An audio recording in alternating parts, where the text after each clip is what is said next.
Գյուլնաս տատին դագաղում շուռ եկավ։ Ժողովուրդ ջան, հələ ուշադիր լսեք, տեսեք թե ինչ է ասում մեր ամենայն Հայկ Կոնջորյանը։ Խնդրում։ Քննչական կոմիտեն հայտարարություն տարածեց, համաձայն որի ամուսինները ստիպել են քաղաքացուն անդամագրվել մեր ձևով շարժմանը կամ կուսակցությանը, չգիտեմ, եւ հունիսի 7-ի ընտրություններին քվեարկել իրենց տեխնացուի օգտին։ Հակառակ դեպքում սպառնացել են պայթեցնել քաղաքացու բնակարանը։ Պատկերացնում եք։ Դեռ իշխանություն չունեն ու արդեն սպառնում են պայթեցնել, բա որ իշխանություն ունենան։ Պարզվում է, որ ԿՊ-ն ոչ միայն անգլերեն թարգմանչին էր Վալբերիսով պատվիրել,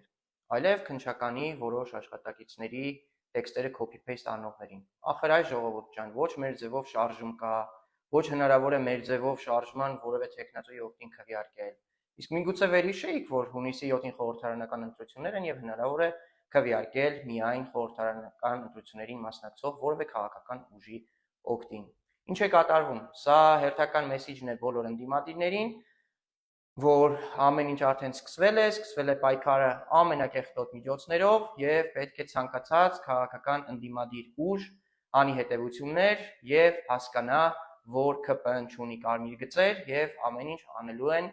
ժողովրդին ապակողմնորոշելու եւ ընտրություններում հաղթանակ տանելու համար։ Այո, վստահ եմ, դա իրենց չի հաջողվելու, քանի որ ընդդիմությունը պետք է լինի միասնական եւ պետք է միասնական ջանքերով ԿՊ-ին դուրս շպրտի հունիսի 7-ին։ Իսկ հունիսի 8-ը լինելու է հայոց վերածննդի օր։ Շնորհակալություն։